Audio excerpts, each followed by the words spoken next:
Nós vamos falar aqui nessa noite, irmãos, de alguns pilares que nós precisamos ter na nossa vida, para que em meio a alguma tempestade, adversidade que ocorra, né, no meio da nossa casa, dentro da nossa casa, do nosso lar, a gente tenha a quem recorrer, a quem estar fundamentado e a que é na sua palavra. Eu já disse no princípio que nós vamos falar de alguns pilares e esse pilar principal é Cristo Jesus. Amém? O fundamento principal na vida de um cristão tem que sempre ser Deus, porque Deus é o edificador de todas as famílias. Amém? Amados, a maior necessidade das famílias não são de coisas, mas da presença de Deus. E é aí onde nós estamos pecando. É por isso que nós estamos muitas das vezes sofrendo dentro da nossa casa, dentro do nosso lar, porque nós estamos pensando somente nas coisas dessa terra. Nós acabamos de ler um texto que vai falar a respeito do lar cristão, dos deveres do marido, da mulher, e ambos, quando se unem, quando casam, eles também têm filhos e agora se tornam pais. E a partir de então, vêm os filhos, e qual é a conduta dos pais, qual é a conduta dos filhos diante de Deus? Se quisermos ter um lar abençoado, uma família abençoada, é necessário que todos dentro da nossa casa se sujeitem a Deus.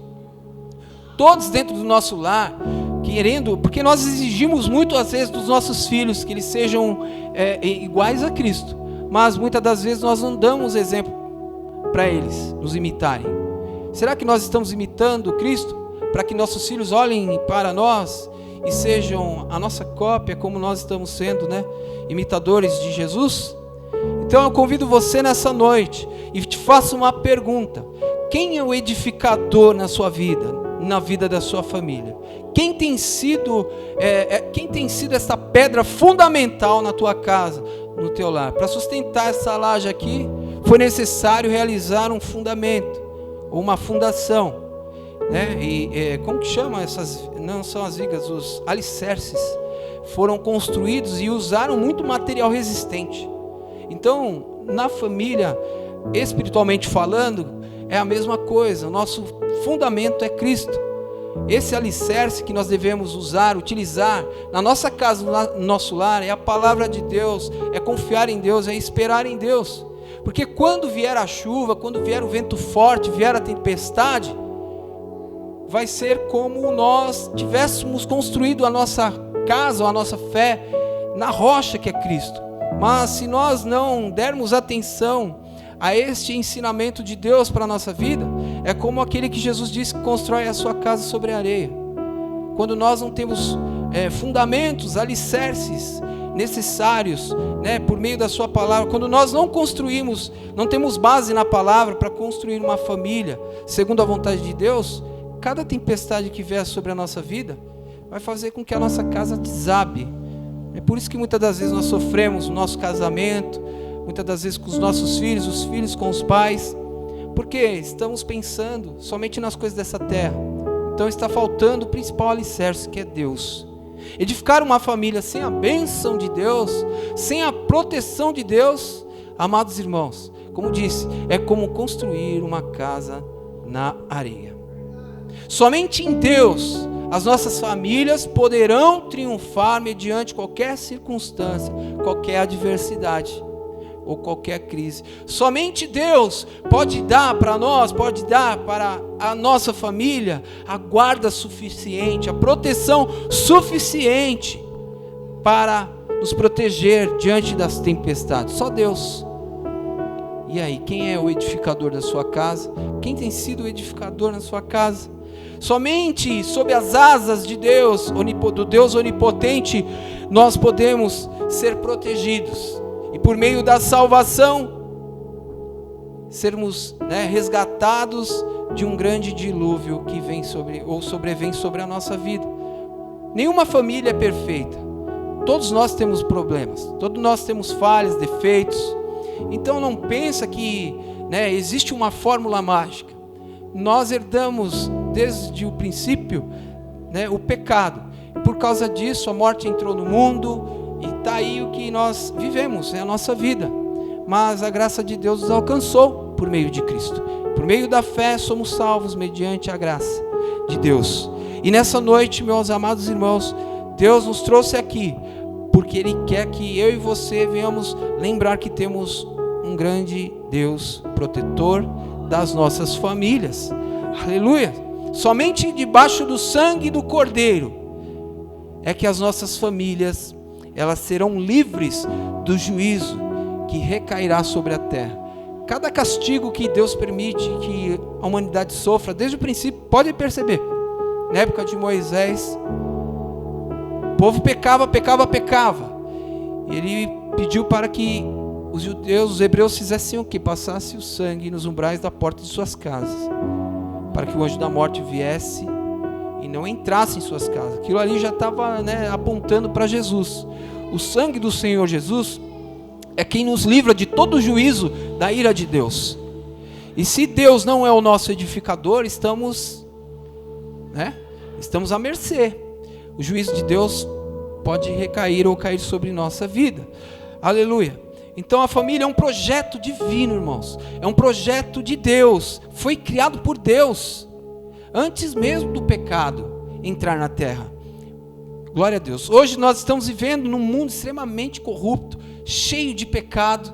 Ainda a idolatria ela prevalece. Homens adorando vários deuses, deixando de adorar o verdadeiro Deus, único Criador da terra, do céu, nosso Criador, de todas as coisas que nós vimos aí em cima da terra, do universo. Hoje estamos vivendo um mundo extremamente conturbado, irmãos. E por isso, nós, quando temos Deus em nossa vida, podemos, no meio dessa turbação, dessa turbulência toda, ainda termos e vivermos em um ambiente saudável, no meio da nossa família, da nossa casa. Então assim, a nossa casa, ela deve ser assim, um pedacinho do céu, pelo menos, porque, irmãos, nós botamos o pé na rua, é uma tribulação. A gente não pode sair um pouquinho. Quem, por exemplo, anda por esse trânsito aqui, que nem eu vou para Itaquera, daqui até lá são 7 quilômetros para o meu trabalho. Se eu não tivesse domínio próprio, se não fosse o Espírito Santo de Deus na nossa vida, quantas confusões nós iríamos arrumar no meio, por exemplo, de um trânsito como esse que nós vivemos aqui. As pessoas passam por cima um dos outros, irmãos. Eles furam fila na tua frente, ninguém respeita mais fila. Você anda numa rodovia, tem aquele monte de carro andando pelo acostamento, passando assim, tão rápido. Então você percebe que nós vivemos num mundo muito conturbado. E nessa noite nós vamos querer viver a vontade de Deus. Se quisermos, que Deus seja o edificador da nossa família, devemos seguir a sua palavra, devemos obedecer a sua palavra.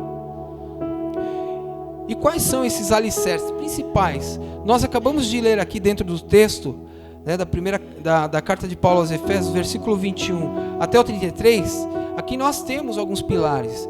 Dentro da família, a família então, ela existe por conta de um homem e de uma mulher que se uniram em Deus, tiveram seus filhos e agora os criam na presença do Senhor. Primeira coisa que nós devemos fazer para ter uma família bem estruturada na presença de Deus é amar, o amor do marido pela esposa. Efésios 5, do 25 ao 30 diz o seguinte: maridos, ame cada um a sua mulher, assim como Cristo amou a igreja e se entregou por ela, para santificá-la, tendo-a purificado pelo lavar da água mediante a palavra, e para apresentá-la a si mesmo como igreja gloriosa, sem mancha, nem ruga ou coisa semelhante, mas santa e inculpável. Da mesma forma, olha a explicação, como é bem nítida, bem simples. Paulo já está dando a explicação aqui. O que significa isso? Os maridos devem amar cada um a sua mulher como você ama o seu próprio corpo. Aí eu rapidinho penso, como eu tenho cuidado de mim mesmo? Poxa, eu tenho me preocupado, com tanta coisa, com a minha vida espiritual, com a minha saúde, com a minha alimentação, com o meu cuidado, meu trabalho. E com a minha esposa eu não tenho me preocupado? Da mesma forma que eu quero cuidar de mim, eu devo cuidar dela, e muito mais do que isso, diz o texto. Quem ama a sua mulher, ama a si mesmo. Então, o primeiro passo de ter uma família bem estruturada na palavra de Deus, tendo Deus como edificador de sua casa, de sua família, é aprendendo com a própria palavra. Dentro de um lar, o marido precisa aprender que ele deve amar a sua mulher como Jesus Cristo ama a sua igreja. Isso é um grande desafio para nós, não é verdade? Continuando o texto, além do mais, ninguém jamais odiou seu próprio corpo. Ou tem alguém aqui, tem algum homem aqui que odeia o seu próprio corpo? Se houver, precisam rever os seus conceitos, baseados na palavra de Deus. O homem antes, ele faz o quê? Ele o alimenta a si mesmo e dele cuida, como também Cristo cuida da igreja, porque somos membros do seu corpo. Então, quando casamos, nos tornamos uma só carne, diz o texto. Então, isso significa que somos um só corpo. Eu e a minha esposa somos um agora em Cristo, né? Como casados, a Bíblia diz, que acabamos de ler um texto, nos tornamos uma só carne, no verso 31. O homem vai deixar o seu pai, a sua mãe vai se unir à sua mulher, tornando-se os dois uma só carne. Então, por esse motivo, irmãos, agora são duas pessoas que eu, como marido, devo ter o mesmo cuidado, a mesma preocupação, porque agora nos tornamos um só. Então, esse mesmo cuidado eu devo ter com a minha esposa. Louvado seja Deus. Amor possui vários significados. A Bíblia diz que o amor, ele pode ser um amor romântico, uma paixão no relacionamento de um casal. Também significa amizade, companheirismo entre amigos, afeição. O amor, ele pode subsistir de várias formas. Nós podemos praticar esse amor entre pais e filhos. Mas existe o amor ágape, que é o amor de Deus. É aquele amor divino e sacrificial que Deus tem pelos homens. Então, este mesmo amor, irmãos, com essa mesma intensidade, é pelo qual nós devemos cuidar da nossa esposa, dentro da nossa casa, dentro do nosso lar.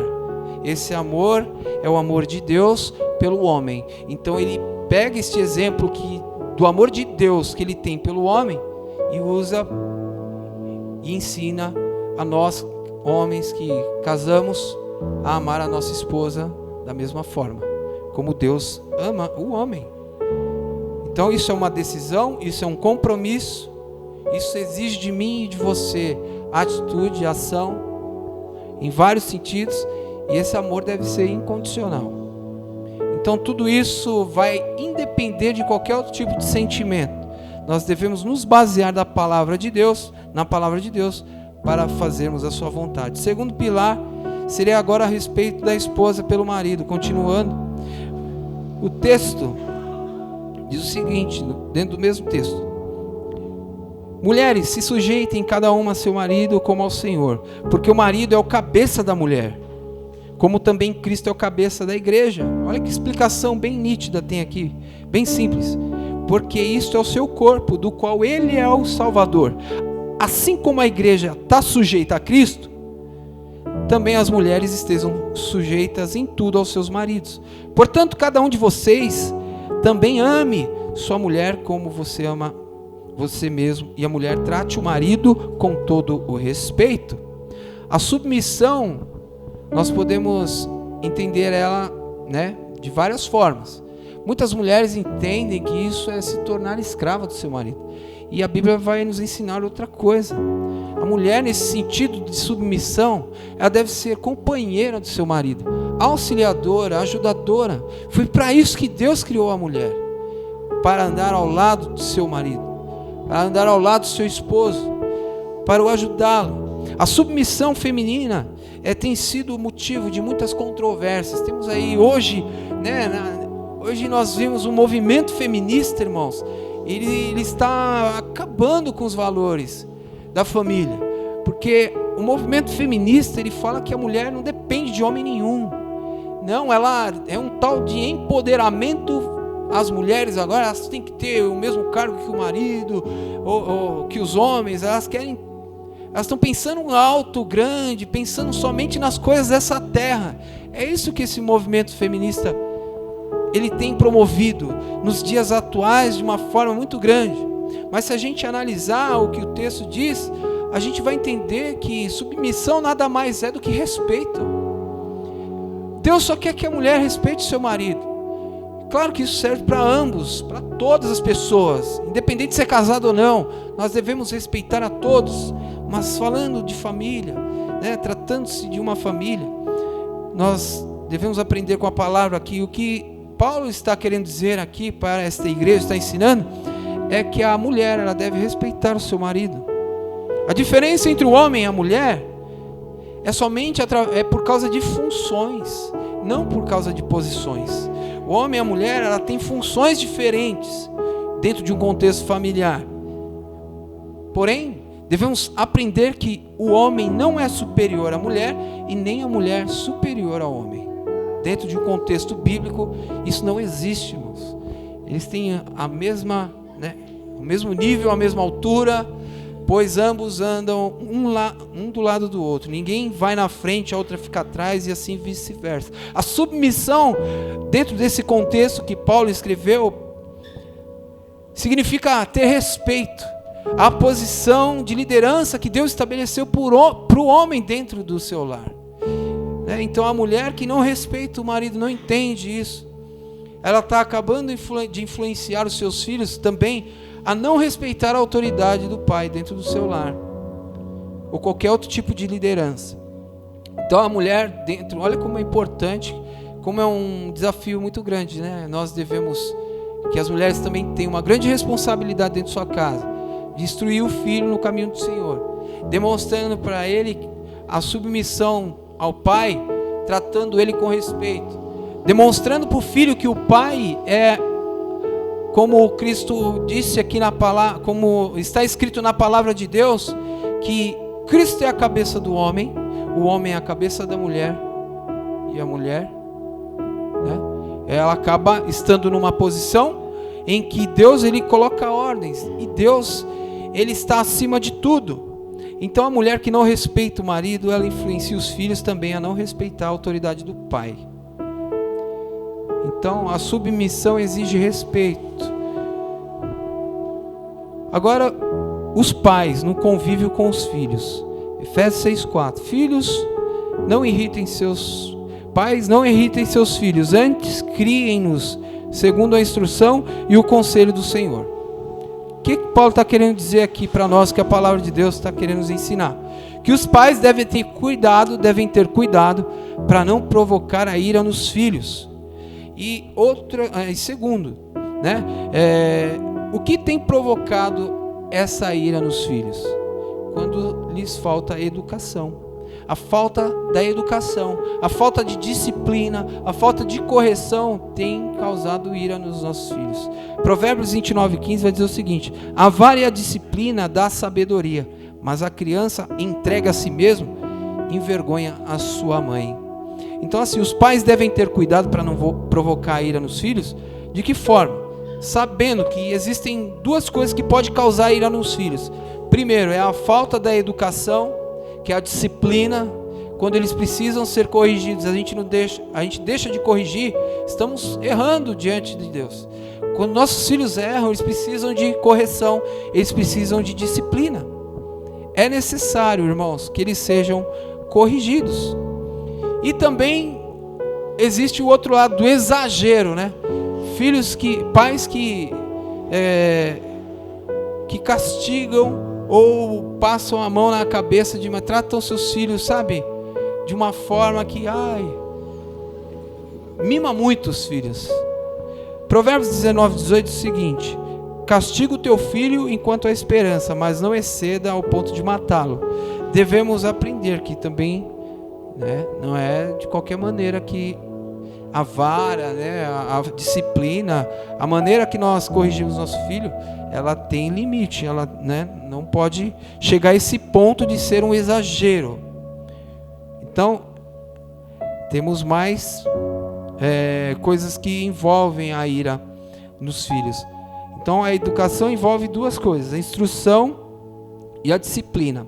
Provérbios 22:6 diz: ensina a criança no caminho em que ela deve andar, e ainda quando for velha, não se desviará dele. E Provérbios 13:24 vai dizer: o que retém a vara, aborrece o seu filho, mas aquele que o ama, cedo o disciplina.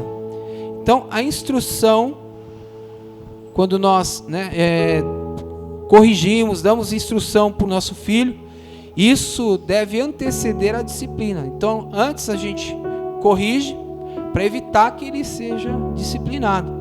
Então, antes de disciplinar, você tem que falar o motivo pelo qual você está disciplinando ele.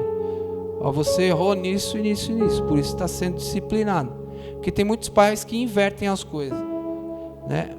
Tem pais que exageram na vara, por exemplo, o que retém a vara, ele aborrece o filho, mas o que o ama, o disciplina. Então, este que faz isso com antecedência, ele se torna uma pessoa sábia. Louvado seja Deus. E por último, agora os filhos, em relação à obediência, em relação aos pais. Filhos, obedeça os seus pais ao Senhor, porque isso é justo. E honra o teu pai e a tua mãe, porque esse é o primeiro mandamento com promessa, para que tudo te corra bem e tenhas longa vida sobre a terra. Então os filhos devem aprender que a palavra de Deus diz que todos os filhos, né, devem ser instruídos e devem obedecer os pais. E essa obediência dá para cada um deles uma grande recompensa. A vida vai bem e eles terão longa vida nesta terra. Então, tem muitos filhos que desperdiçam essa oportunidade. Mas tudo vai depender no início da criação dos filhos. Então é importante que os pais comecem cedo a instruí-los no caminho do Senhor. Paulo, ele cita aqui uma passagem de Êxodo, né, quando ele fala que esta é uma... honra o seu pai e sua mãe, porque este é o primeiro mandamento que existe, que é a promessa. Ele está citando aqui Êxodo 20:12. Então ele está ensinando que os filhos devem honrar os seus pais. E honrar é muito mais do que obedecer, porque todos pensam que honrar é obedecer somente. Mas o fato da obediência do filho, isto significa honra aos pais. Amém? Que Deus abençoe a vida de todos os amados irmãos, amados. Paulo aos Colossenses repete essas mesmas instruções. Capítulo 3, verso 18 até o 21, ele diz: mulheres, se sujeitem cada uma ao seu marido, como convém a quem está na presença de Deus. Marido, ame cada um a sua mulher, e não as tratem com amargura. Filhos, obedeçam seus pais em tudo, porque isso agrada a Deus. E pais, não irritem seus filhos, porque fazendo isso eles vão desanimar. Então são instruções básicas para nós termos uma família bem estruturada na presença de Deus, bem edificada, uma casa edificada na rocha, porque mesmo vindo as adversidades, nós vamos permanecer de pé. E aí nós vemos muitas famílias, muitos casamentos sendo destruídos, maridos se separando da esposa por qualquer motivo, esposa deixando o marido por qualquer motivo, filhos abandonando os lares por motivos, sabe, bem banais mesmo, porque nos está faltando instrução da parte de Deus. Nós devemos amar a palavra do Senhor. Essa é a nossa regra de fé e prática. Se coloque de pé em nome de Jesus. Esses são alguns pilares para um ambiente familiar saudável.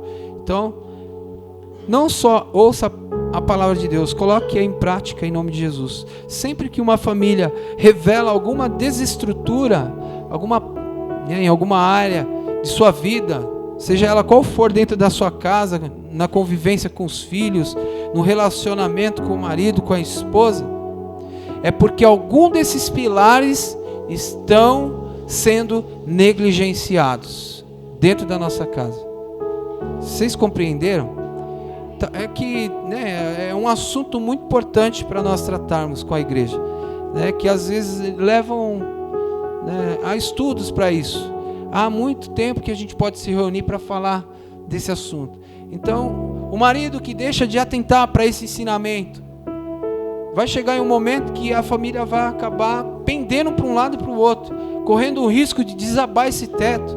Se um desses fundamentos não foi feito com o mesmo material, com a mesma qualidade, corre-se o risco de desabar.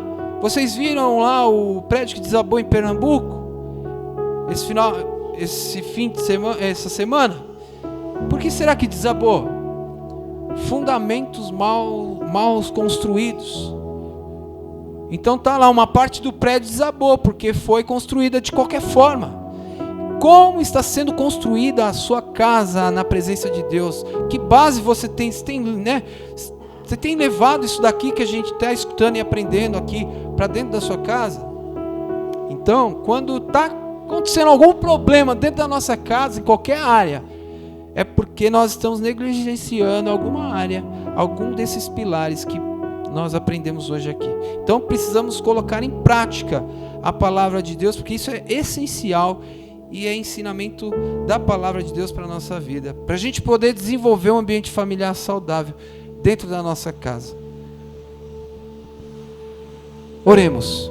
Soberano Deus, eterno Pai, Criador dos céus e da terra, nós queremos te agradecer esta noite por este culto. Muito obrigado por essa oportunidade. Deus abençoe cada família aqui. Se entrou alguém com algum problema dentro do seu lar, no seu casamento, na convivência com os filhos, ajude-as, Pai. Ajude-as, Senhor, a reconciliar-se. Pois o perdão, Senhor, meu Deus, vale mais do que muito ouro, muita prata nesta terra, Senhor. Oh, Senhor, ajuda essas famílias como a minha, Senhor, a nós a vencermos as adversidades e circunstâncias da vida baseados na Tua palavra. Que os fundamentos, as estruturas que estamos construindo dentro do nosso lar sejam fundamentadas em Ti, na palavra do Senhor, para que nós não venhamos, Pai amado, negligenciar nenhuma área daquela do qual o Senhor quer nos ensinar. Deus, que o Senhor repreenda todo dardo, toda seta do maligno que foi lançada, pois o inimigo de nossas almas, ele é um tentador. Todos os dias ele tem se levantado, usado pessoas, usado de várias formas de artimanhas para tentar destruir a nossa família. Ele tem tentado o homem dentro da sua casa, a mulher, os filhos. Longe de nós, Senhor, toda a tentação. Oh, Pai amado, nos dê, Senhor, o escape, nos mostre o caminho, aleluia, para nós seguirmos, para a gente poder resolver, Senhor, essa área da nossa vida. E se há alguma área que eu estou negligenciando, muito obrigado por me alertar nessa noite. Tomaremos mais cuidado, Senhor. Que nós façamos, Senhor, este voto, mas que seja sincero, que nós venhamos cumprir a Tua palavra, a Tua vontade dentro da nossa casa, ensinando nossos filhos na admoestação, no respeito no Senhor, na Tua presença, a palavra. Que nós venhamos aprender a amar uns aos outros, meu Deus, dentro da nossa casa, fora dela. É isso que eu te peço, e já eu te agradeço em nome de Jesus. Amém. E as palmas louvam ao Senhor. Amém. Glória a Deus.